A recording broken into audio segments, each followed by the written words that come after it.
The federal takeover of Fannie Mae and Freddie Mac refers to the placing into conservatorship of government-sponsored enterprises Fannie Mae and Freddie Mac by the U.S. Treasury in September 2008. It was one of the financial events among many in the ongoing subprime mortgage crisis. On September 6, 2008, the director of the Federal Housing Finance Agency, James B. Lockhart III, announced his decision to place two government-sponsored enterprises, Fannie Mae and Freddie Mac, into conservatorship run by the FHFA. At the same press conference, United States Treasury Secretary Henry Paulson stated that placing the two GSEs into conservatorship was a decision he fully supported, and that he advised that conservatorship was the only form in which I would commit taxpayer money to the GSEs. He further said that I attribute the need for today's action primarily to the inherent conflict and flawed business model embedded in the GSE structure, and to the ongoing housing correction. The same day, the Federal Reserve Bank Chairman Ben Bernanke stated in support, "I strongly endorse both the decision by FHFA Director Lockhart to place Fannie Mae and Freddie Mac into conservatorship and the actions taken by Treasury Secretary Paulson to ensure the financial soundness of those two companies." The following day, Herbert M. Allison was appointed Chief Executive of Fannie Mae. He came from TIAA-CUF. Background and financial market crisis. The combined GSE losses of $14.9 billion and market concerns about their ability to raise capital and debt threatened to disrupt the U.S. housing financial market. The Treasury committed to invest as much as $200 billion in preferred stock and extend credit through 2009 to keep the GSEs solvent and operating.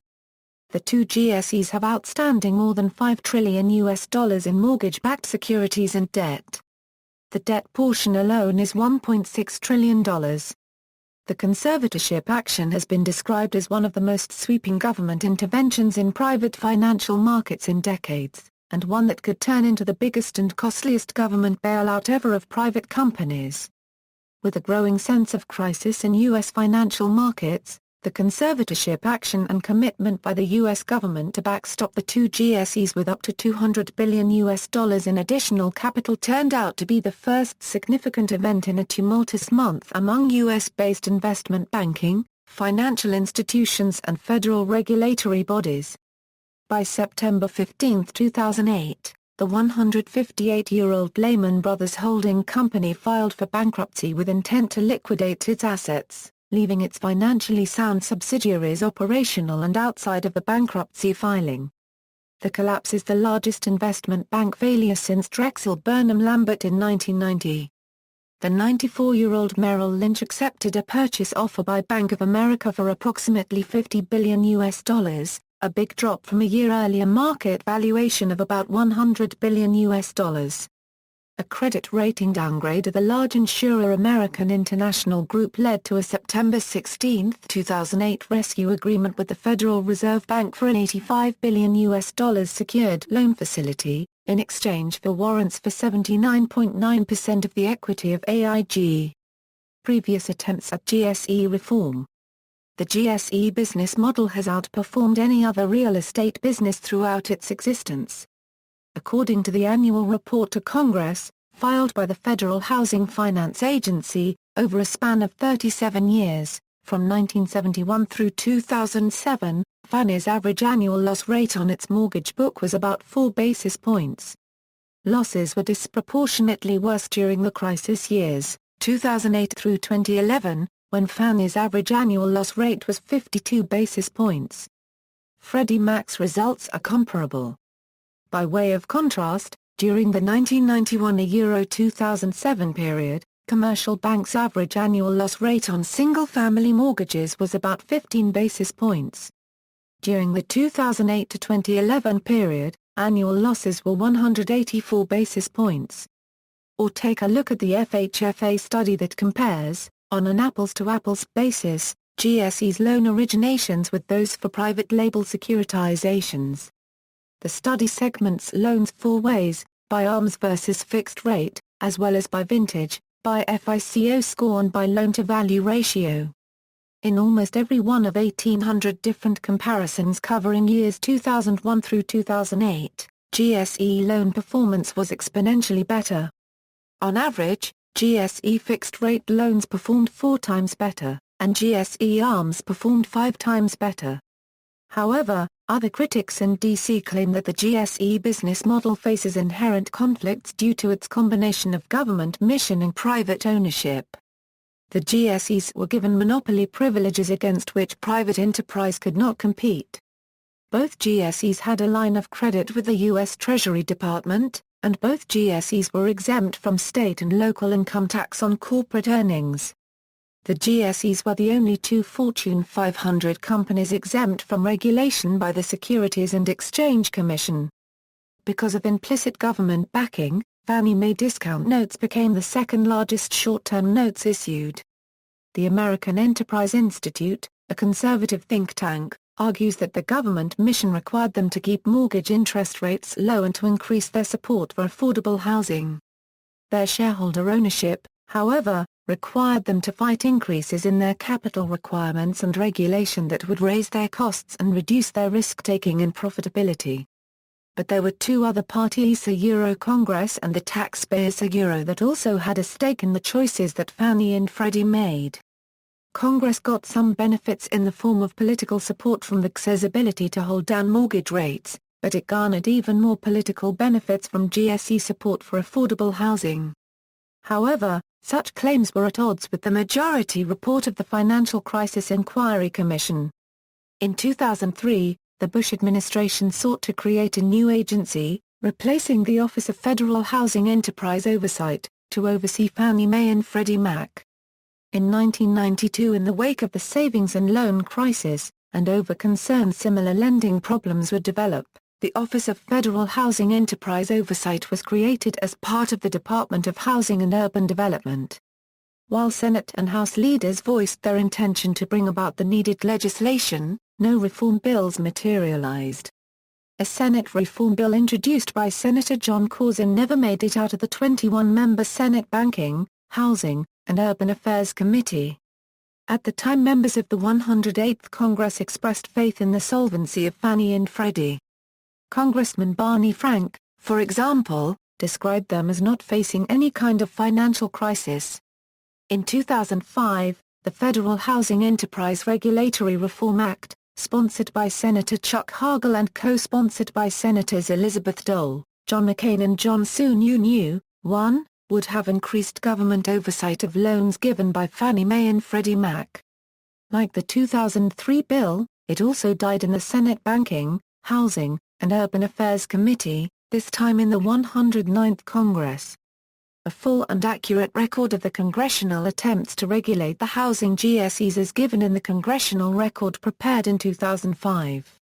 Federal Housing Finance Agency and Treasury Authority. The Housing and Economic Recovery Act of 2008 passed by the United States Congress on July 24, 2008 with bipartisan support and signed into law by President George W. Bush on July 30, 2008 enabled expanded regulatory authority over Fannie Mae and Freddie Mac by the newly established FHFA, and gave the U.S. Treasury the authority to advance funds for the purpose of stabilizing Fannie Mae, or Freddie Mac, limited only by the amount of debt that the entire federal government is permitted by law to commit to. The law raised the Treasury's debt ceiling by $800 billion to a total of $10.7 trillion in anticipation of the potential need for the Treasury to have the flexibility to support Fannie Mae, Freddie Mac, or the Federal Home Loan Banks. Prior GSE support measures The September 7 conservatorship was termed by The Economist as the second bailout of the GSEs. Prior to the enactment of the Housing and Economic Recovery Act of 2008, on July 13, 2008, Treasury Secretary Henry Paulson announced an effort to backstop the GSEs based on prior statutory authority, in coordination with the Federal Reserve Bank. That announcement occurred after a week in which the market values of shares of Fannie Mae and Freddie Mac fell almost by half. That plan contained 3 measures: an increase in the line of credit available to the GSEs from the Treasury, to provide liquidity. The right for the Treasury to purchase equity in the GSEs, to provide capital. and a consultative role for the Federal Reserve in a reformed GSE regulatory system. On the same day, the Federal Reserve announced that the Federal Reserve Bank of New York would have the right to lend to the GSEs as necessary.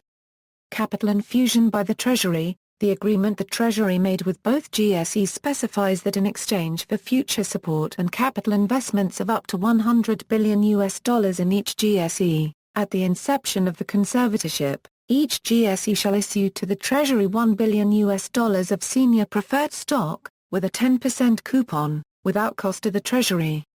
Also, each GSE contracted to issue common stock warrants representing an ownership stake of 79.9%. At an exercise price of 1/1000 of a US cent per share, and with a warrant duration of 20 years. The conservator, FHFA, signed the agreements on behalf of the GSEs. The $100 billion amount for each GSE was chosen to indicate the level of commitment that the U.S. Treasury is willing to make to keep the financial operations and financial conditions solvent and sustainable for both GSEs. The agreements were designed to protect the senior and subordinated debt and the mortgage-backed securities of the GSEs. The GSE's common stock and existing preferred shareholders will bear any losses ahead of the government.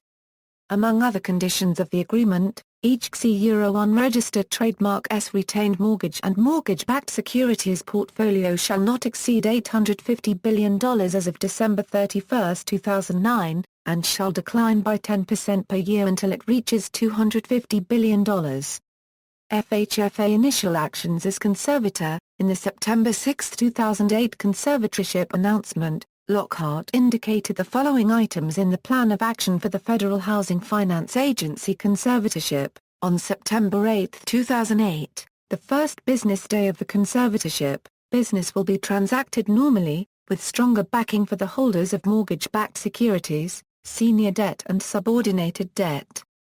The enterprises will be allowed to grow their guarantee MBS books without limits and continue to purchase replacement securities for their portfolios, about $20 billion per month, without capital constraints. As the conservator, the FHFA will assume the power of the board and management. The present chief executive officers of both Fannie Mae and Freddie Mac have been dismissed but will stay on to help with the transition. Appointed as CEOs are Herbert M. Allison for Fannie Mae and David M. Moffett for Freddie Mac. Allison is former vice chairman of Merrill Lynch and for the last 8 years chairman of TIAA ACUF. Moffett is the former vice chairman and CFO of U.S. Bancorp. Their compensation will be significantly lower than the outgoing CEOs.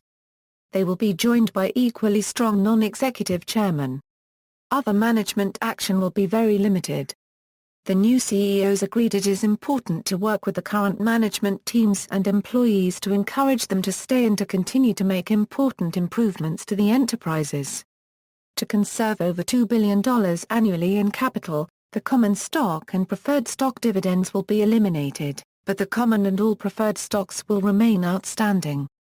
Subordinated debt interest and principal payments will continue to be made. All political activities, including all lobbying, will be halted immediately. Charitable activities will be reviewed.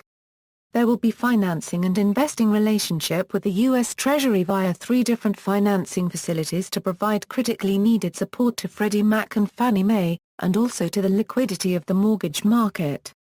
One of the 3 facilities is a secure liquidity facility, which will be not only for Fannie Mae and Freddie Mac, but also for the 12 federal home loan banks that are regulated by FHFA. Government support for Fannie Mae and Freddie Mac, in addition to the government conservatorship, which CBO estimates will increase the federal government's net liabilities by $238 billion. Several government agencies have taken steps to increase liquidity within Fannie Mae and Freddie Mac. Among these steps includes Federal Reserve purchases of $23 billion in GSE debt and $53 billion in GSE-held mortgage-backed securities. Federal Reserve purchases of $24 billion in GSE debt. Treasury Department purchases of $14 billion in GSE stock. Treasury Department purchases of $71 billion in mortgage-backed securities. Federal Reserve extension of primary credit rate for loans to the GSEs. National debt accounting The on- or off-balance sheet obligations of the two GSEs, which are independent corporations rather than federal agencies, are just over $5 trillion, a significant amount when compared to the $9.5 trillion of officially reported United States public debt at the time of the takeover. The September 6, 2008 conservatorship and the subsequent planned Treasury infusion of capital support the senior liabilities, subordinated indebtedness, and mortgage guarantees of the two firms. Some observers see this as an effective nationalization of the companies that ultimately places taxpayers at risk for all their liabilities. The federal government follows specialized accounting standards set by the Federal Accounting Standards Advisory Board. The net exposure to taxpayers is difficult to determine at the time of the takeover and depends on several factors, such as declines in housing prices and losses on mortgage assets in the future. The Congressional Budget Office Director Peter R. Orszag announced on September 9, 2008 that the CBO intended to incorporate the assets and liabilities of the two companies into their federal budget planning, due to the degree of government control over the entities. The White House Budget Director Jim Nussle, on September 12, 2008 indicated their budget plans would not incorporate the GSE debt into the budget because of the temporary nature of the conservator intervention. Bloomberg reported that according to CMA DAT Division of London that 5-year credit default swap contracts on U.S. government debt increased 3.5 basis points on September 9, 2008 to a record 18, up from 6 basis points in April, in reaction to concerns about the potential rise in U.S. debt from bailouts. Related legislation On May 8, 2013. Representative Scott Garrett introduced the Budget and Accounting Transparency Act of 2014 into the United States House of Representatives during the 113th United States Congress. The bill, if it were passed, would modify the budgetary treatment of federal credit programs, such as Fannie Mae and Freddie Mac. The bill would require that the cost of direct loans or loan guarantees be recognized in the federal budget on a fair value basis using guidelines set forth by the Financial Accounting Standards Board. The changes made by the bill would mean that Fannie Mae and Freddie Mac were counted on the budget instead of considered separately and would mean that the debt of those two programs would be included in the national debt. These programs themselves would not be changed, but how they are accounted for in the United States federal budget would be. The goal of the bill is to improve the accuracy of how some programs are accounted for in the federal budget. Market consequences. Bank reserves. Many commercial banks in the United States own Freddie and Fannie preferred shares. Those shares have had their dividend suspended, and are junior to the senior preferred stock issued to the Treasury in the restructuring of the two companies. The market value of the preferred shares plunged after the restructuring announcement and suspension of dividends. Banks were required to write down the value of Freddie and Fannie preferred stock held in their portfolios, compounding capitalization concerns for certain U.S. banks. Gateway Bank agreed to be bought out by Hampton Roads Bankshares Incorporated to make up for a write-down of $40 million on its stock in Fannie and Freddie, which put it below regulatory requirements to be considered adequately capitalized. Credit default swaps. In the credit default swap market, the standard contracts typically used between parties to a swap define the action of placing Fannie Mae and Freddie Mac into conservatorship to be equivalent to bankruptcy, because of a change in management control. In CDS parlance, this is termed a credit event, and that triggers the settling of outstanding contracts for the derivatives, which are used to hedge or speculate on the potential risk that a company will default on its bonds. The two GSEs have approximately $1.5 trillion in bonds outstanding, and since the markets in credit default swaps is not public, there is no central reporting mechanism to verify how many credit default swaps are linked to those bonds. One estimate floated is $500 billion, and that the entire CDS market has a notional value in the vicinity of $62 trillion. Settlement on the contracts will likely be the largest in the market's decade-long history. Credit default swaps on Fannie and Freddie have been among the most actively traded the several months leading up to the conservatorship. 13 major dealers of credit default swaps agreed unanimously that the rescue constitutes a credit event triggering payment or delivery of the company's bonds, according to a memo circulated by the International Swaps and Derivatives Association after the conservatorship announcement. The day after the conservatorship announcement, the International Swaps and Derivatives Association, which sets industry-standardized contracts for financial derivatives and swaps, announced it was working on a protocol on how to evaluate and settle Fannie Mae and Freddie Mac credit default swaps. Most of these swaps were settled on October 6, 2008. Paradoxically, the value of the two GSEs bonds rose to the vicinity of par value after the conservatorship. This means that some owners of swaps that were hedging against the risk of a bond default may be worse off, since the value of the bonds may be higher than when they purchased the swap. Cash auctions are reported to be scheduled for October 2008 to settle CDS contracts in relation to the GSEs. September 2008 reactions to the seizure the immediate reactions in the finance markets on Monday, September 8, the day following the seizure, appeared to indicate satisfaction with at least the short-term implications of the Treasury's intervention. Governor of the Bank of Japan Masaoka Shirakawa stated, "We expect the action would lead to stabilize the U.S. mortgage-backed securities market, financial market and the international financial market." Governor of the People's Bank of China, China's central bank, Zhou Xiaohuan stated, "From my point of view this is positive." Effects on the subprime mortgage crisis. The effects on the subprime mortgage crisis have led the government to support the soundness of the obligations and guarantees on securities issued by Fannie and Freddie to obtain funds. Those funds are in turn used to purchase mortgages from originating banks. The continuing soundness of GSE obligations enhances market liquidity in the following ways. Banks can be assured that Fannie and Freddie have funds to purchase conforming loans, so they can increase such lending. This improves liquidity in the mortgage market, lowering interest rates. In 2006, Fannie and Freddie insured 24% of all subprime loans, so they needed to keep these loans viable. Lower borrowing costs for banks typically increase the spread between the rate at which they borrow and which they lend. This increases bank profitability, shoring up bank liquidity and balance sheets further. Adjustable rate mortgage rates are reduced, which lowers pressure on homeowners and reduces foreclosures. Lower rates also encourage new home purchases. The government's role as the primary investor allows a systematic loan refinancing process to be implemented. This should enable rapid loan adjustments or workouts for homeowners, which have been facing bottlenecks due to the requirement to have various investors approve the adjustments. For example, the government could rapidly push down 45-year mortgage terms and fixed, low-interest rates, enabling many more homeowners to stay in their homes. This will reduce foreclosures significantly, helping to stabilize home prices. The government can restructure mortgages so that the loan balance is reduced to the current market value, reducing the incentive for homeowners to walk away from the property. With home prices more stabilized, the value of mortgage-backed securities receives some upward support.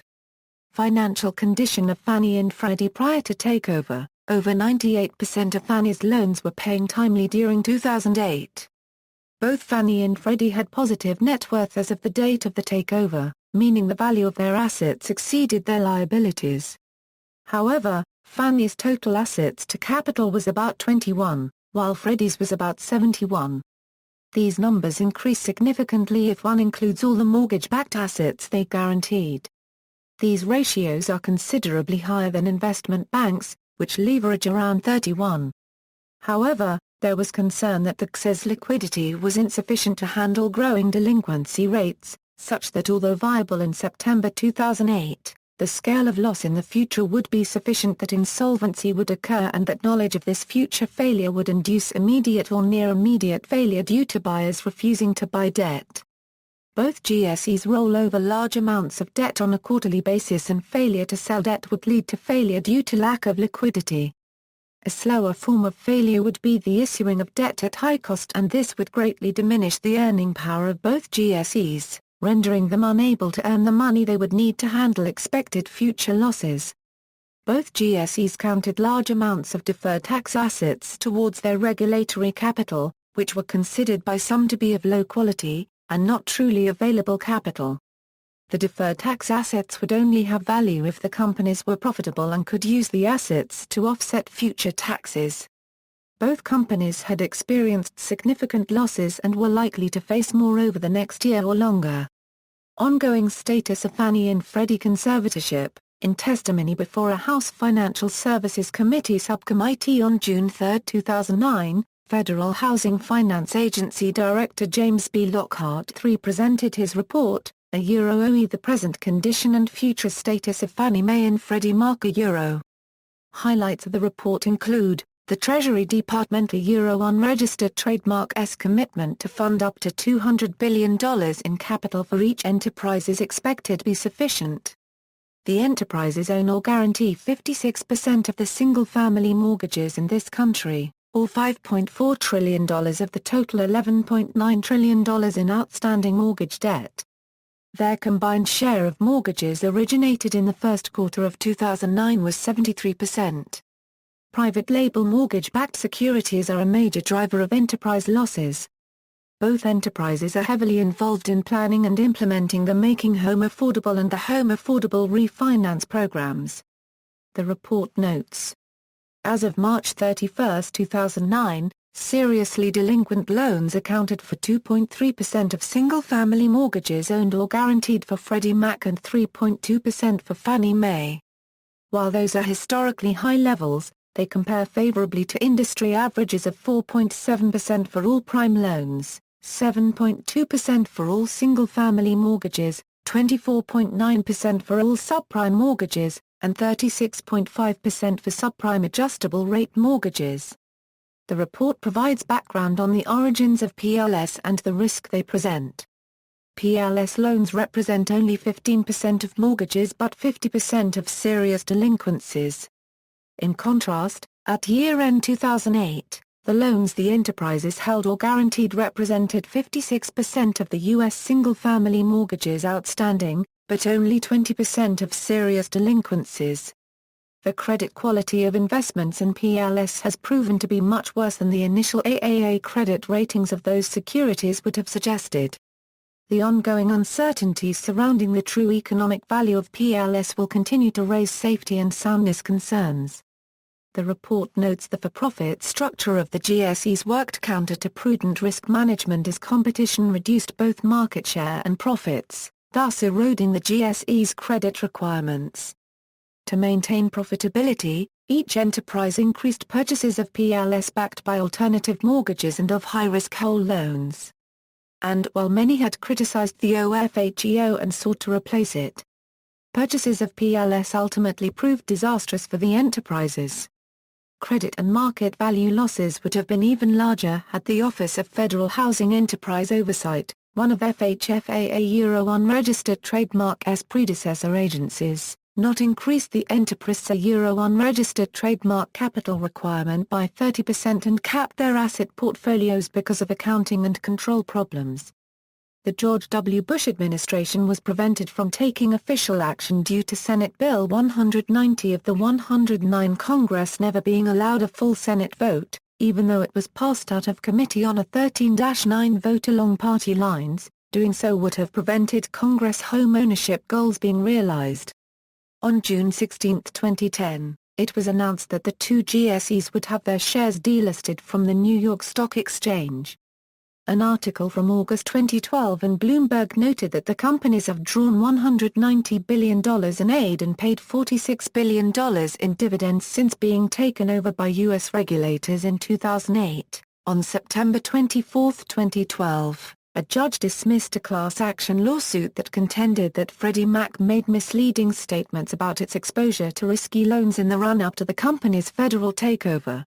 Plans to rent houses. On August 10, 2011, the Federal Housing Finance Agency asked investors for ideas on renting homes owned by Fannie Mae, Freddie Mac and the Federal Housing Administration. See also, Government Policies and the Subprime Mortgage Crisis, United States Housing Bubble, Conservatorship, Nationalization. Notes External links, official websites, Federal Home Financing Agency, United States Department of the Treasury, Fannie Mae, Freddie Mac, Federal Home Loan Bank System, Background and Reaction, Quealy, Kevin. Dylan Loeb McLean. A Year of Heavy Losses. New York Times. Retrieved September 30, 2008. Who's Holding the Debt? July 15, 2008. New York Times. Schneiderman, R.M. Philip Caulfield. Selena Fang. Elizabeth Goodrich. Vikas Bajaj. How a Market Crisis Unfolded, Some of the Key Events in the Upheaval. New York Times. Retrieved September 17, 2008. Cooper, George. The Origin of Financial Crises, Central Banks, Credit Bubbles and the Efficient Market Fallacy. Petersfield, Hampshire, UK. Harriman House. Pages 208. ISBN 978-1-905641-85-7. Fannie, Freddie and Henry. Wall Street Journal September 9, 2008. Retrieved September 9, 2008. DeHague, Charles. Stephen Laberton. Andrew Ross Sorkin. As Crisis Grew, One Option Remained. New York Times. Retrieved September 8, 2008. Laberton, Stephen. Edmund L. Andrews. Reinventing Do Mortgage Giants, A Big Rebuild or a Teardown? New York Times. Retrieved September 9, 2008. Mosley, Fred. The Bailout of Fannie Mae and Freddie Mac. Dollars and Cents. Retrieved October 23, 2008. Solomon, Deborah. Michael Corkery. Liz Rappaport. Mortgage Bailout is Greeted with Relief, Fresh Questions. Wall Street Journal pp. A1. Retrieved September 9, 2008. Solomon, Deborah. Sudeep Reddy. Suzanne Craig. Mounting Woes Left Officials with Little Room to Maneuver. Wall Street Journal pp. A1. Retrieved September 8, 2008. Sorkin, Andrew Ross. Paulson unregistered trademark S. Itchy Finger, on the Trigger of a Bazooka. New York Times. Retrieved September 8, 2008. Stolberg, Cheryl Gay. Rescue of Mortgage Giants Displays Paulson unregistered trademark S. Clout. New York Times. Retrieved September 9, 2008. Dellis and Tellis, Julian. Paulson placates China, Russia for now. Asia Times Online. Retrieved September 9, 2008.